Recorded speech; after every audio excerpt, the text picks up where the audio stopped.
평안함으로 돌아갈지어다. 여호와께서 너를 후대하심이로다. 주께서 내 영혼을 사망에서 내 눈을 눈물에서 내 발을 넘어짐에서 건지셨나이다. 내가 생명 있는 땅에서 여호와 앞에 행하리로다. 아멘. 하나님 아버지 감사합니다. 오늘 예수 그리스도가 이 땅에 오셔서 십자가에 죽으시는 고난 주간, 그리고 오늘 고날 주일을 맞이해서 하나님 앞에 우리의 마음과 뜻과 정성으로 예배를 올려드립니다. 성삼위 하나님 우리 가운데 임재하여 주셔서 영광 받아 주실 줄로 믿습니다. 우리는 마음을 다하고 뜻을 다하고 힘을 다하여 하나님을 찬양하며 경배하게 하시고, 오늘도 하나님 앞에 거룩하고 신령한 마음으로 예배드려 우리도 은혜 받고 복 받는 복된 예배가 되도록 성령님 인도하여 주시옵소서. 예수 그리스도의 이름으로 감사하며 기도하옵나이다. 아멘.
신앙 고백 드리겠습니다.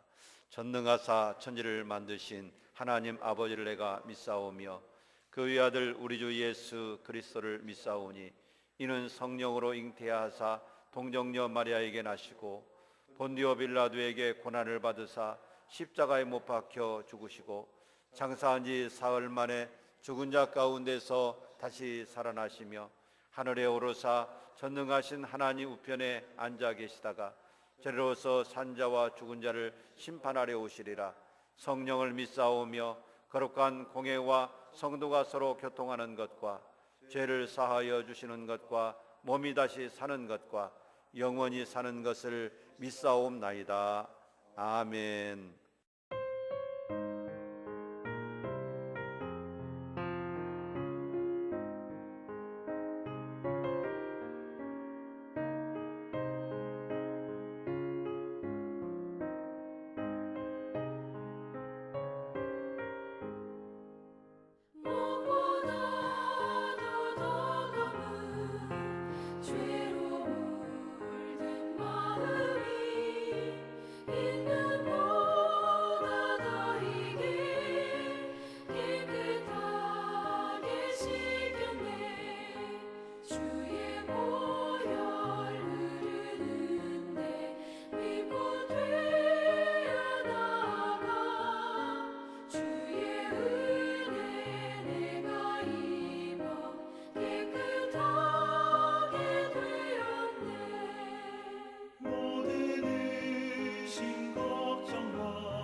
깨끗하게 되어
말씀으로 천지 만물을 창조하시며 우리의 생사와 복을 주관하시는 거룩하신 하나님, 경배와 찬양을 드립니다. 영광 받으옵소서. 감히 주님 전에 나올 수 없는 죄인들이지만 주님이 은혜로 오늘 또 거룩하신 보좌 앞에 나왔사오니 저희들의 죄악을 용서하여 주시고 주의 보혈로 정케 하여 주옵소서. 저희들이 세상에 살면서 주님의 영광을 드러내기보다는 인간의 생각 속에 살면서 주님 앞에 합당하지 못한 것들이 많사오니 용서하여 주옵소서. 고난주간을 통하여 눈물로 기도하시던 주님의 은혜를 깨닫고 회개하여 빛과 소금의 역할을 다하는 저희들이 되게 하여 주옵소서. 우리 교회 성전 건축이 은혜를 참으로 감사합니다. 우리의 힘으로는 아무것도 할 수 없사오니 철거에서부터 완공까지 모든 것들이 주님께서 일일이 함께 하시어 안전하게 성전이 완공되게 하여 주옵소서. 아버지 하나님, 저희들 코로나 때문에 어려운 시기에 살고 있습니다. 코로나 좀 속히 종식되게 하여 주옵소서. 어려운 때일수록 온 성도들이 믿음의 공동체를 이루고 교회와 양적으로 영적으로 부흥하는 역사를 주옵소서. 또한 우리 성도들 각 가정마다 평안케 하시고 질병으로 고생하는 성도들, 경제적인 문제와 말 못할 어려움이 있는 성도들의 기도를 응답하여 주옵소서. 세계 각지에서 복음을 증거하시는 선교사님들과 가정을 지켜주시고 선택 선교사님 안전을 늘 지켜 주옵소서. 이 시간 이계석 장로님 찬양으로 주님께 영광 돌리오니 주님 받아 주옵소서. 오늘 또 말씀을 증거하신 우리 목사님 피곤치 않게 하시며 늘 강건한 체력과 건강을 주시고 능력의 말씀을 선포되도록 성령께서 함께하여 주옵소서. 저희들 그 말씀으로 날마다 변화되어 성령의 사람들이 되게 하여 주옵소서. 예수님의 이름으로 간절히 기도하옵나이다. 아멘.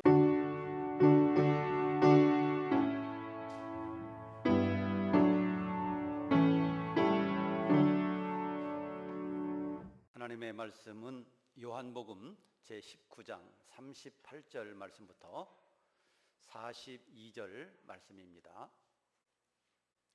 신약성경 요한복음 제19장 38절 말씀부터 우리 한 절씩 교독하시겠습니다. 아리마대 사람 요셉은 예수의 제자이나 유대인들이 두려워 그것을 숨기더니 2일 후에 빌라도에게 예수의 시체를 가져가기를 구하매 빌라도가 허락하는지라 이에 가서 예수의 시체를 가져가니라.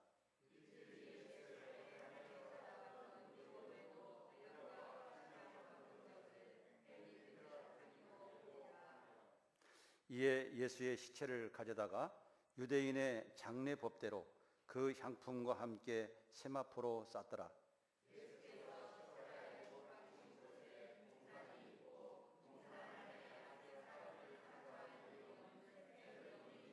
같이 보시겠습니다. 이 날은 유대인의 준비일이요 또 무덤이 가까운 고로 예수를 거기 두니라. 아멘.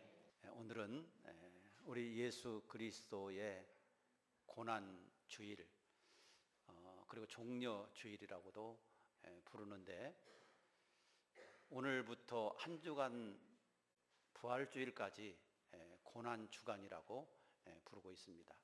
우리는 고난 주간 특별 새벽 기도회를 하면서 주님의 고난에 동참하고 주님의 은혜에 동참하는 그런 시간을 가지고 있습니다.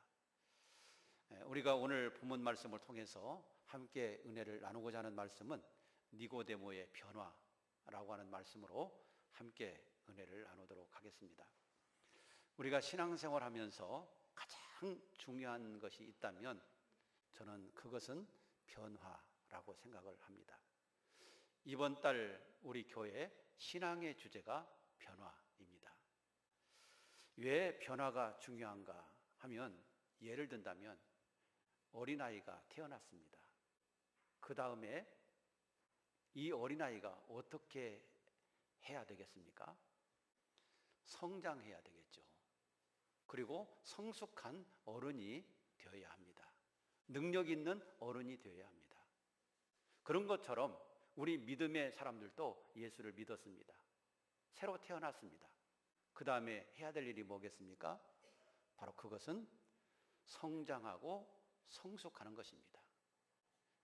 우리의 삶이 변화하고 우리가 성화를 이루어져 가야 되는 것이죠. 그래서 성숙한 신앙인이 되어야 되고, 또 능력 있는 신앙인이 되어서 하나님의 나라를 세워가는 일에 충실하게 쓰임받는 우리의 모습이 되어야 할 것입니다. 그래서 우리가 신앙생활하면서 가장 중요한 것은 변화이고, 신앙이 점점점 성장하고 성숙되어져 가는 일이고, 성화되어져 가는 일은 너무나도 중요한 것입니다. 오늘 본문 말씀 속에서 보면 이 니고데모라고 하는 사람에 대해서 소개해 주고 있는데, 요한복음에 보면 니고데모에 대해서 소개해 주는 말씀이 세 군데가 기록되어져 있습니다.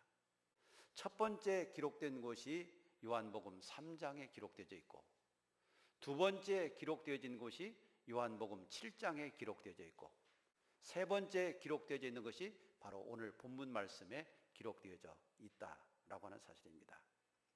그런데 요한복음 3장의 니고데모와 또 7장의 니고데모와 오늘 말씀의 니고데모가 다르다는 사실입니다. 사람이 다르다는 얘기가 아니라 변화의 모습이 다르고 변화의 단계가 다르다라고 하는 사실이죠.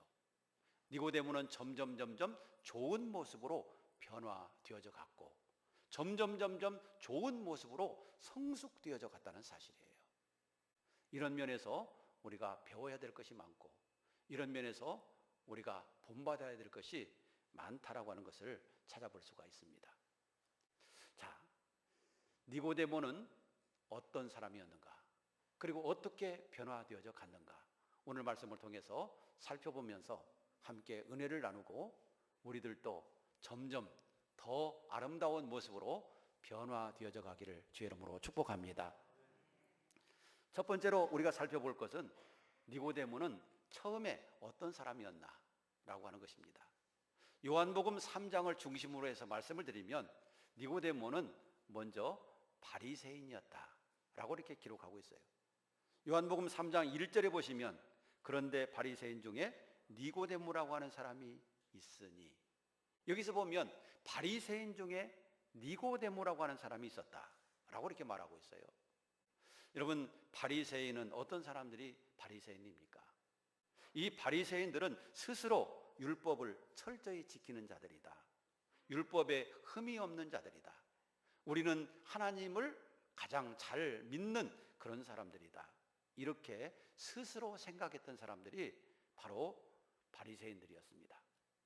자, 그러나 예수님으로부터는 바리새인들이 많은 책망을 받았죠. 위선자들이다. 회칠한 무덤과 같다.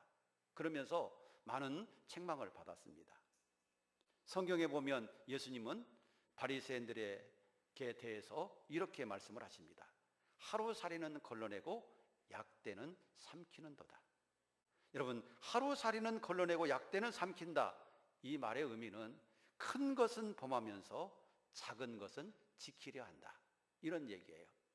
큰 것부터 지켜야 되지 않겠습니까? 중요한 것부터 지켜야 되는 것이죠. 그런데 큰 것은 범하면서 작은 것만 지키려고 하는 그런 사람들이었다라고 이렇게 말씀하고 있습니다.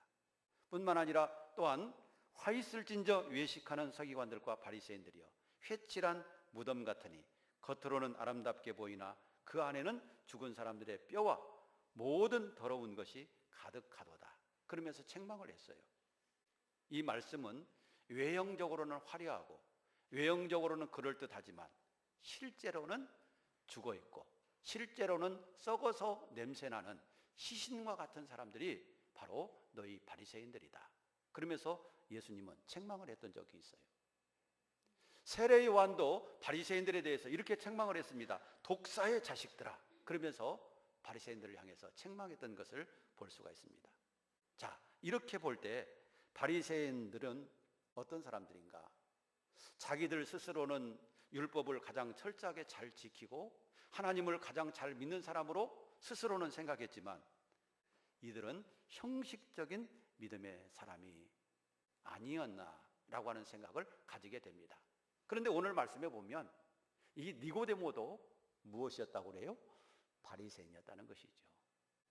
아마도 형식적인 그런 믿음을 가진 그런 신앙인이었을 가능성이 많이 있는 사람이 바로 바리새인 이 니고데모였다라고 볼 수가 있는 것입니다. 자, 또 요한복음 3장 1절을 계속해서 보면 니고데모는 어떤 사람이었나? 유대인의 지도자였다라고 이렇게 말하고 있습니다. 다른 성경에 보면 니고데모가 유대인의 관원이었다 이렇게도 말하고 있습니다. 자, 유대인의 지도자, 유대인의 관원, 이거 아무나 될 수 있는 것이겠습니까? 아무나 지도자가 되고 아무나 관원이 되겠습니까? 그럴 수는 없는 거예요.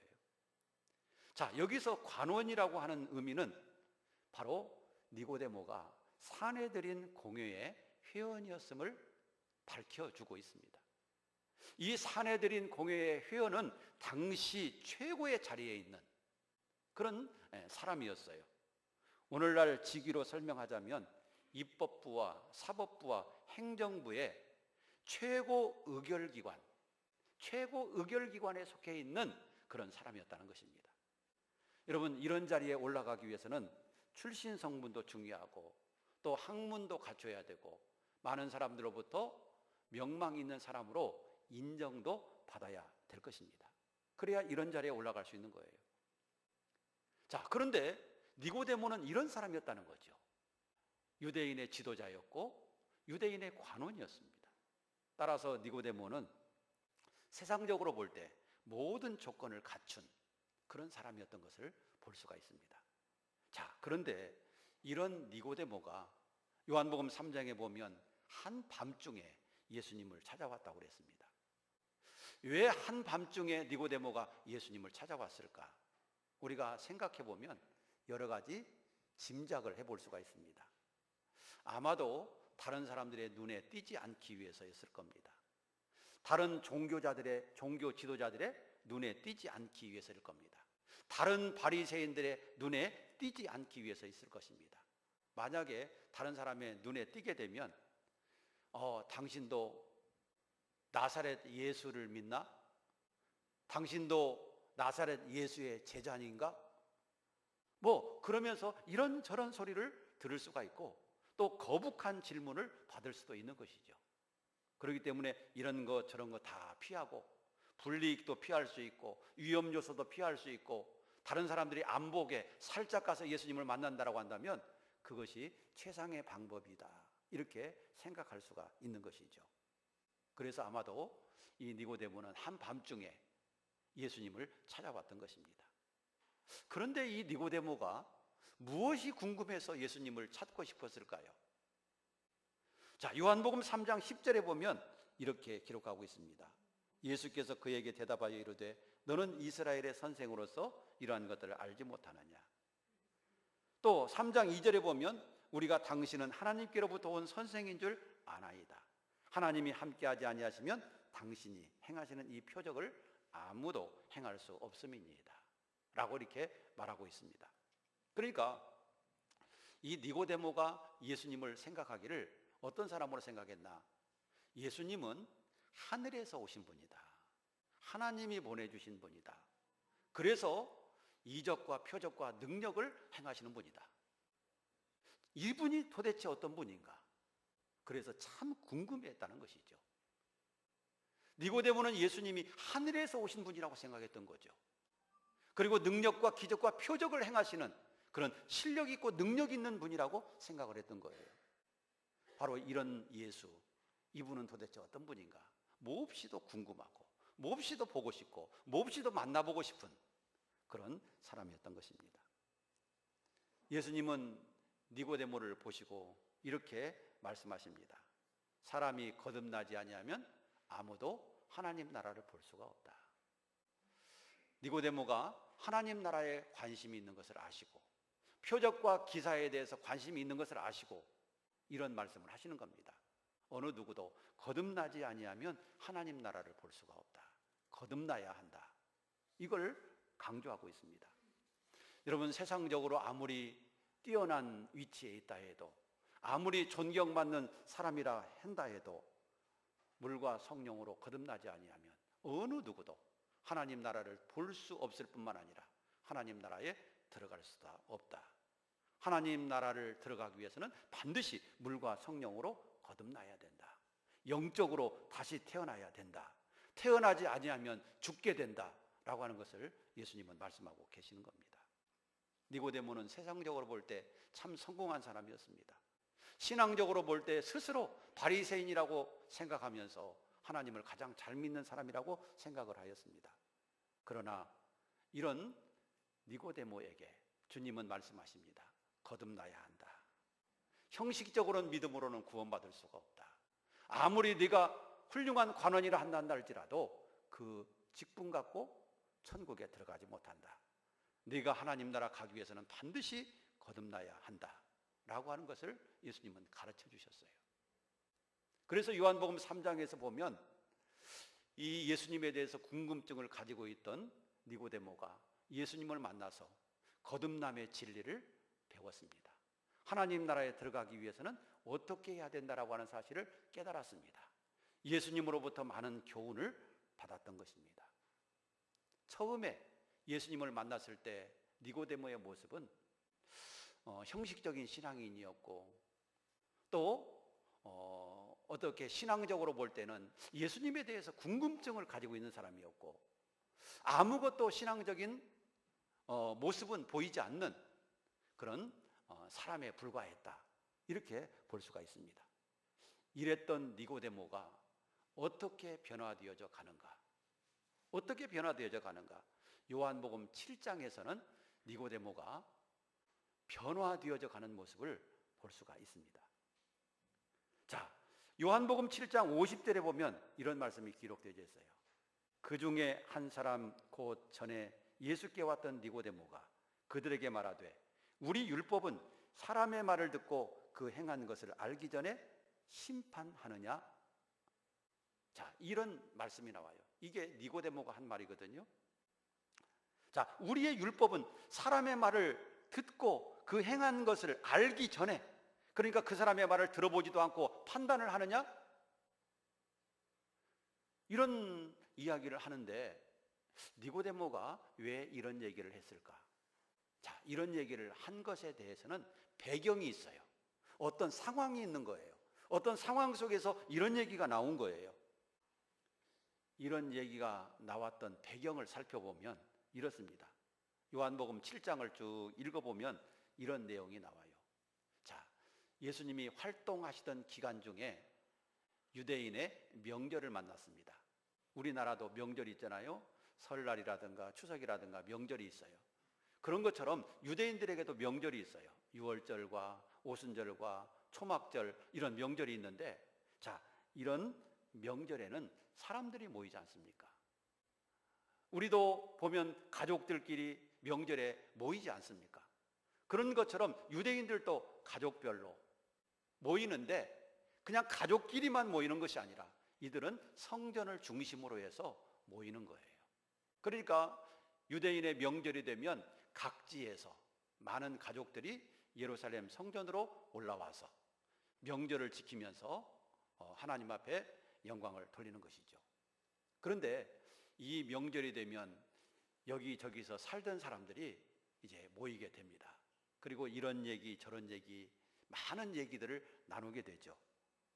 그런데 바로 요한복음 7장에 보면 어느 명절을 만났습니다. 유대인의 명절을 만났습니다. 그런데 그 명절에 많은 사람들의 주제가 있었는데 그 명절의 이야기거리, 그 주제는 바로 예수에 관한 이야기였습니다. 예수님께서 많은 활동을 하시면서 많은 기적들을 행했어요.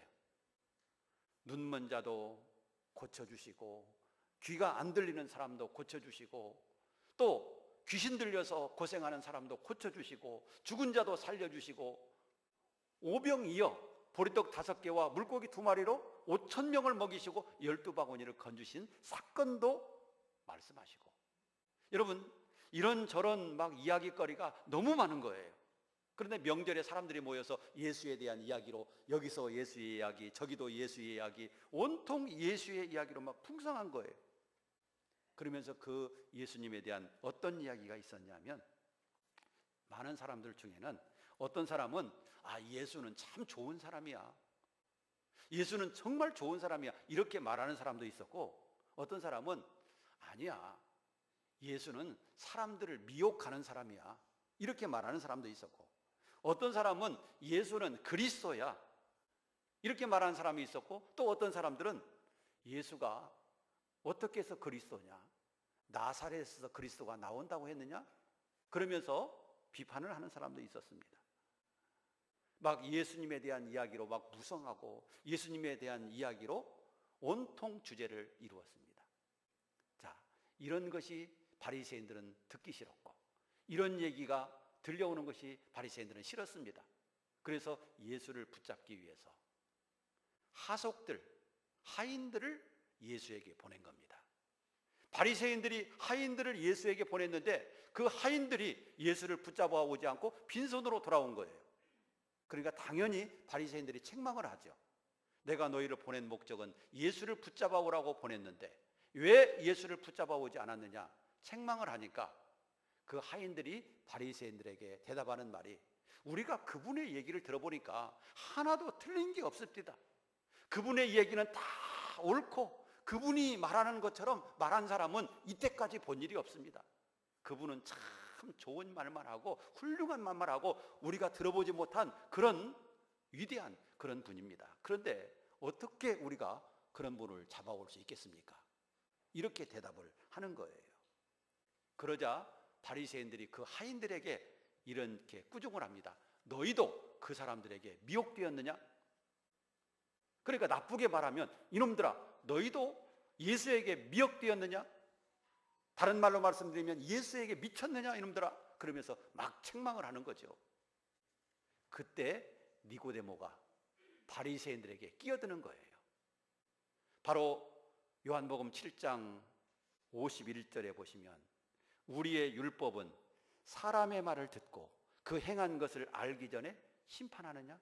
우리의 율법이 다른 사람의 말을 들어보기도 전에 이렇게 판단하고 저렇게 판단하라고 가르치더냐? 그 얘기인 거예요.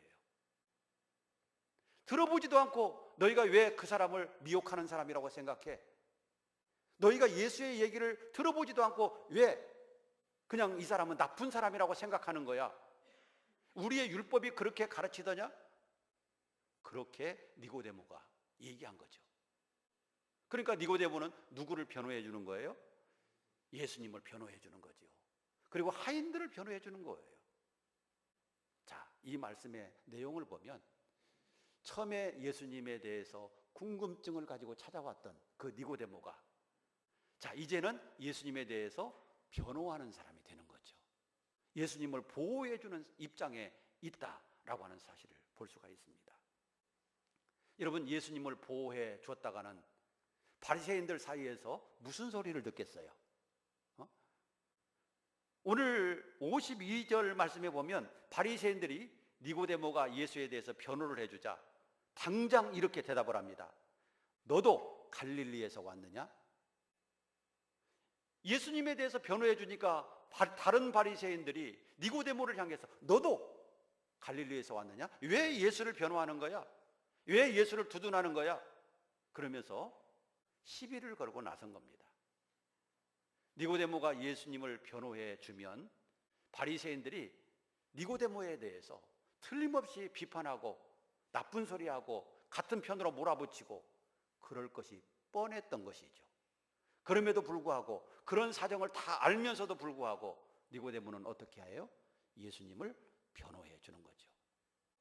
여러분, 예수님에 대한 확실한 믿음, 예수님에 대한 분명한 믿음이 없으면 이렇게 변호해 줄 수가 없어요. 이렇게 말할 수가 없는 것이죠.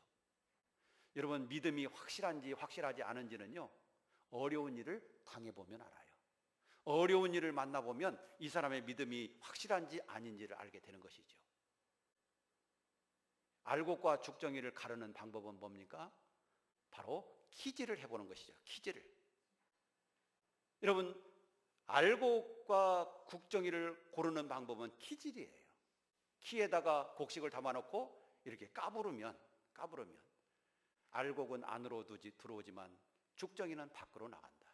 어려운 일이 있을 때, 고난이 닥쳤을 때, 힘든 문제가 찾아올 때 믿음의 진면목이 여기서 나눠지는 거예요. 믿음을 가지고 있는 사람은 안으로 들어오고 주님께 더 가까이 나가지만 믿음이 없는 사람은 떨어져 나가는 거예요. 밖으로 자꾸만 나가는 거예요.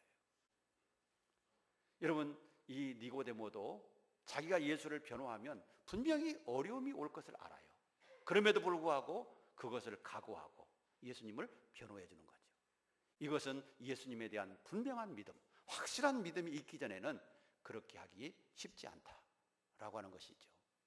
자, 이런 모습을 볼 때 니고데모는 어떻게 해야 됩니까? 믿음이 성장하고 있다. 믿음이 변화되어져 가고 있고 성숙되어져 가고 있고 발전해 가고 있다라고 하는 것을 찾아볼 수가 있습니다. 여러분, 우리 그리스도인들은 믿음이 성장해 가야 되는 것입니다. 발전해 가야 됩니다. 그래서 자꾸 예수 그리스도의 모습을 닮아가고 예수님의 삶을 닮아가도록 해야 되는 것이죠. 니고데모가 바로 그런 모습이었습니다. 자, 그런데 오늘 본문 말씀 속에서 보면 요한복음 7장보다도 니고데모가 더 믿음이 변화되어져 가고 믿음이 더 성숙되어져 가는 모습을 오늘 본문 말씀 속에서 찾아볼 수가 있습니다. 자, 오늘 본문에 보면 예수님이 십자가에 못 박혀 죽으신 날입니다.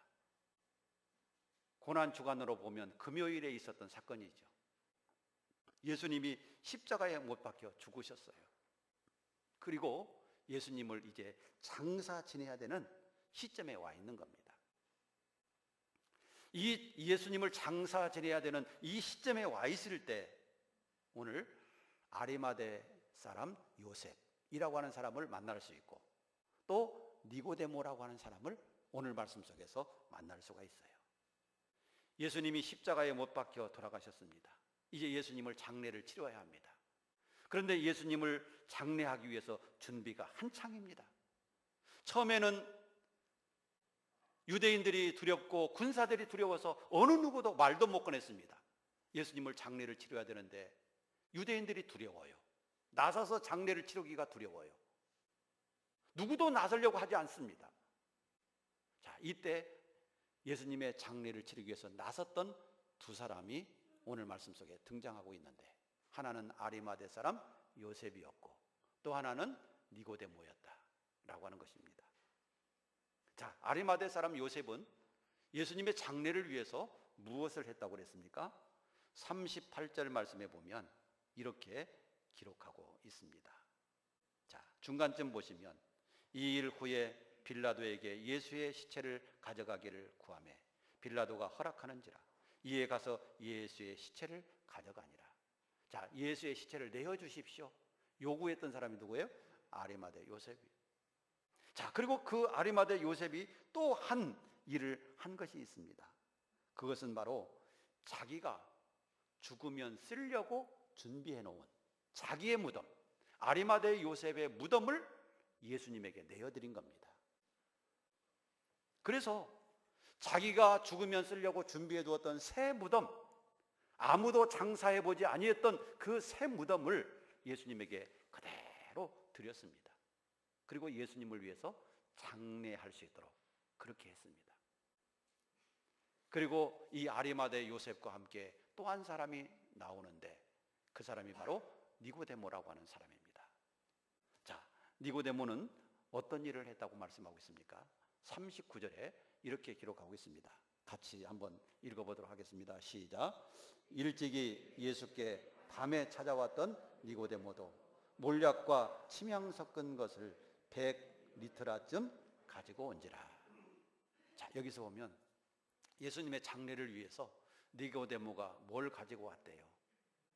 몰약과 침향 섞은 것, 그것을 100리라트쯤 가지고 왔다라고 이렇게 말씀하고 있습니다. 그가 가지고 온 몰약과 침향이 얼마나 값어치 있는가? 요한복음 12장의 도움으로 이 문제를 잠시 우리가 이해할 수가 있는데, 요한복음 12장에 보면 마리아가 순전한 나드 한 근 향유를 가져다가 예수님의 발에 부은 사건이 있습니다. 그 나드 값이 얼마나 가느냐? 가룟 유다는 이렇게 계산을 했습니다. 300데나리온쯤 간다. 여러분, 이 순전한 나드 향 한 근이 300데나리온쯤 간다. 이것은 노동자가 한 1년 반쯤 일해야 되는 그런 품삯이에요. 1년에 한 200일, 안식일을 빼고 뭐 일할 수 있는 날 200일 잡고 300일 분이니까 한 1년 반쯤 일을 해야 되는 그런 액수인 것입니다. 물론 몰약 섞인 침향과 이 나드는 그 값이 다를 수는 있습니다. 그렇지만 이것과 비교해 볼 때 니고데모가 가져온 몰약과 침향 섞은 향유는 얼마의 값어치가 있을까? 누가복음 12장과 대비해서 생각해 보면 노동자의 품삯 약 150년치 분입니다. 150일분도 아니고 150년치에 해당하는. 왜? 100근이니까요. 마리아가 부은 것은 한 근이었거든요. 근데 지금 니고데모가 가져온 것은 100근이에요. 150년치에 해당하는 많은 향품을 가지고 온 거예요. 그리고 예수님의 장례를 위해서 써주십시오 하고 그걸 내놓은 겁니다. 그리고 그 향품을 가지고 예수님의 장례를 준비했던 것이죠. 자, 그리고 또 하나, 이 향유 100근에는 또 다른 의미가 담겨져 있습니다. 그 향유 100근은 당시에 왕이나 황제가 죽었을 때 사용하는 근수예요. 왕이나 이 황제가 죽게 되면 그분의 장례를 치를 때 이 몰약과 침향 섞인 이 향유를 100근쯤 사용한다고 합니다. 그런데 지금 니고데모는 100근을 가지고 온 거예요. 그러면 이 니고데모가 예수님을 황제나 왕처럼 생각했다, 그런 의미인 것입니다. 왜? 황제나 왕이 죽었을 때 그만큼 사용했는데 예수님에게 그만큼 사용하게 가지고 온 것은 예수님은 황제나 왕처럼 존귀하게 생각했다는 것이죠. 아마도 이 니고데모의 마음속에서 예수님은 나의 왕이요, 예수님은 나의 황제요, 예수님은 나의 하나님이시다, 이런 믿음의 확신이 있었기 때문에 이런 믿음의 확신 속에서 바로 이런 몰약과 침향을 가지고 왔다고 생각하는 것입니다. 이렇게 니고데모에 대해서 생각해 볼 때 니고데모는 얼마나 발전하고 그 믿음이 얼마나 변화했습니까? 요한복음 7장에서 단순히 예수님에 대해서 보호해주고 예수님에 대해서 변호해주고 이런 차원을 넘어서 이제는 예수님을 위해서 헌신을 하는데 예수님을 자기의 왕이나 황제처럼 생각하고 예수님을 위해서 모든 것을 헌신하는 이런 모습으로 변화되어져 갔다는 것이죠. 자, 요한복음 3장에 보면 니고데모는 예수님에 대해서 궁금증을 가지고 있는 사람이었어요. 형식적인 신앙의 사람이었어요. 이런 사람이 예수님을 만나고 나서 어떻게 변화되어져 갔습니까? 예수님을 변호하는 사람으로. 그리고 요한복음 19장에서는 예수님을 위해서 전적인 헌신을 하는 사람으로 변화되어져 갔다는 것이죠. 여러분, 신앙이라고 하는 것은 이렇게 변화되어져 가야 되는 것이고 발전해 가야 되는 것이다. 그럴 때 이 신앙의 의미가 있고 가치가 있는 겁니다. 여러분, 신앙생활을 하는데 항상 그대로 있으면 안 되는 거예요. 어린아이가 태어났는데 항상 어린아이로 있으면 되겠습니까? 그것은 걱정거리가 아닐 수가 없어요. 어린아이가 태어났어요. 그러면 성장해야죠. 한 달, 두 달, 석 달, 1년, 2년 지나가면서 그 아이가 성장하는 모습을 보여줘야 됩니다. 그런데 태어났을 때 그 모습으로 가만히 있으면 이건 부모에게 큰 걱정거리죠. 우리 예수 믿는 사람도 마찬가지예요. 예수를 믿었습니까? 그렇다면 성장해 가야 됩니다. 그런데 예수를 처음 믿을 때처럼 항상 어린애기 신앙으로 그대로 있다라고 한다면 이건 안 되는 거예요. 우리의 믿음이 성장하고 발전해 나가고 성숙해지고 그래서 성화되어져 가는 모습을 보여줘야 되는 것입니다. 니고데모는 예수님을 만나고 이렇게 변화되어져 가고 성장하면서 성숙한 그리스도인으로 변화되어져 갔습니다. 이런 모습을 하나님은 기뻐하세요. 이렇게 발전하고 성숙해져 가는 모습을 우리 하나님은 기뻐하세요. 그리고 그 모습이 하나님께는 영광이 되는 거고 그리고 자기에게도 복이 되는 줄로 믿으시기 바랍니다. 여러분들이 성숙해져 갈 때 하나님께 영광이 돼요. 여러분, 자녀가 이렇게 성장하는 모습을 보면서 부모는 기쁘잖아요. 그렇지 않습니까? 걸을 때 걷고 말하기 시작하면 말하고 또 학교 갈 때 되면 학교 가고 이렇게 성장하는 모습을 보면서 부모는 기쁜 거예요. 그런 것처럼 우리의 믿음이 성장하는 모습을 보면서 하나님도 기뻐하시고 우리 주님도 기뻐하실 줄로 믿으시기 바랍니다. 그렇기 때문에 내 믿음의 성장은 하나님께 영광이 되는 거예요. 그리고 내 자신에게도 복이 될 줄로 믿습니다. 우리는 오늘 니고데모의 성장 또 니고데모의 아름다운 모습으로 변화하는 이 모습을 보면서 우리도 마음속에 다짐을 할 수 있기를 축복합니다. 나도 이와 같이 성숙해지고 이와 같이 아름답게 변화되어져 가는 믿음의 사람이 되어야 되겠다. 그래서 나의 변화를 보고 하나님이 기뻐하시도록 그런 믿음의 삶을 살아야 되겠다. 이렇게 다짐하고 결심하면서 우리 하나님 앞에 영광 돌리고 은혜 받는 우리들의 믿음이 되기를 바라고 신앙의 변화가 늘 우리 가운데 함께 있기를 주의 이름으로 축복합니다. 기도하겠습니다. 하나님 아버지 감사합니다. 오늘 또 니고데모의 변화를 보았습니다. 우리들도 신앙생활하면서 니고데모처럼 점점 주님 닮아가고 주님과 가까워지는 모습으로 변화되어져 가게 하시고 우리의 아름답게 변화되어지는 모습을 통해서 하나님께 영광되고 우리에게도 은혜와 복이 되게 하여 주시옵소서. 예수 그리스도의 이름으로 기도드리옵나이다. 아멘.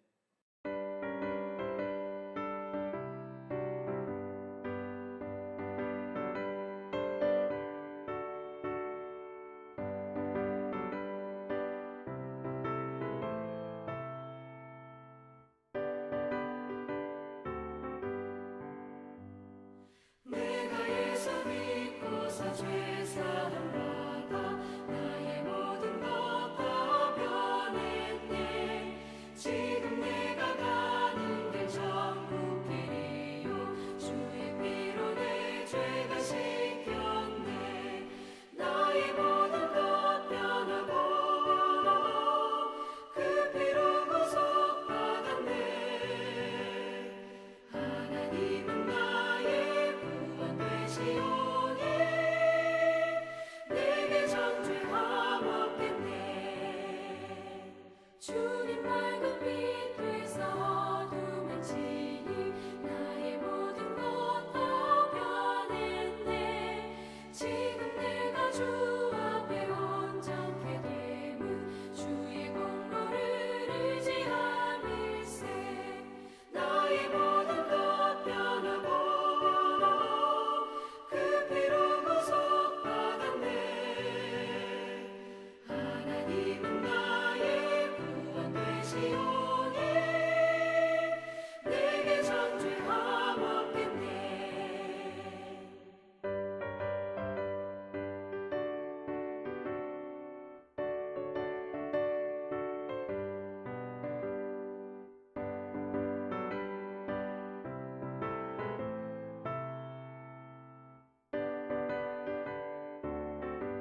지난주에 시편 암송 하신 분 암송 들어보시면서 한번 내가 외웠던 것 한번 되새겨 보시는 시간 되시기 바랍니다. 여호와여, 의의 호소를 들으소서. 나의 울부짖음에 주의하소서. 거짓되지 아니한 입술에서 나오는 나의 기도에 귀를 기울이소서. 주께서 나를 판단하시며 주의 눈으로 공평함을 살피소서. 주께서 나를 시험하시고 밤에 내게 오시어서 나를 감찰하셨으나 흠을 찾지 못하였사오니 내가 결심하고 입으로 범죄하지 아니하리이다. 사람의 행사로 논하면 나는 주의 입술의 말씀을 따라 스스로 삼가서 포악한 자의 길을 가지 아니하겠사오며 나의 걸음이 주의 길을 굳게 지키고 실족하지 아니하였나이다. 여호와여, 하나님이여, 내게 응답하시겠으므로 내가 불렀사오니 내게 귀를 기울여 내 말을 들으소서. 죽기 피하는 자들을 그 일어나 치는 자들에게서 오른손으로 구원하시는 주여, 주의 기이한 사랑을 나타내소서. 나를 눈동자같이 지키시고 주의 날개 그늘 아래에 감추사 내 앞에서 나를 압제하는 악인들과 나의 목숨을 노리는 원수들에게서 벗어나게 하소서. 이제 우리 기립하셔서 찬송가 635장 찬송 드리겠습니다.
지금은 이 땅에 오셔서 십자가를 지시고 피 흘려 죽으시고 고난받으신 우리 구주 예수 그리스도의 은혜와 하나님 아버지의 거룩하신 사랑과 성령님의 감동, 감화, 인도, 교통하심이 오늘도 주 앞에 올라와서 고난 주간을 기억하고 주님의 고난을 생각하면서 우리가 함께 예배에 동참한 우리 사랑하는 모든 성도들과 니고데모가 예수님을 만나고 점점 아름답게 그 신앙이 변화해 갔던 것처럼 우리의 믿음도 점점 더 아름답게 변화되어지기를 다짐하는 우리 사랑하는 모든 성도들 위해 영원 무궁토록 함께 있을지어다.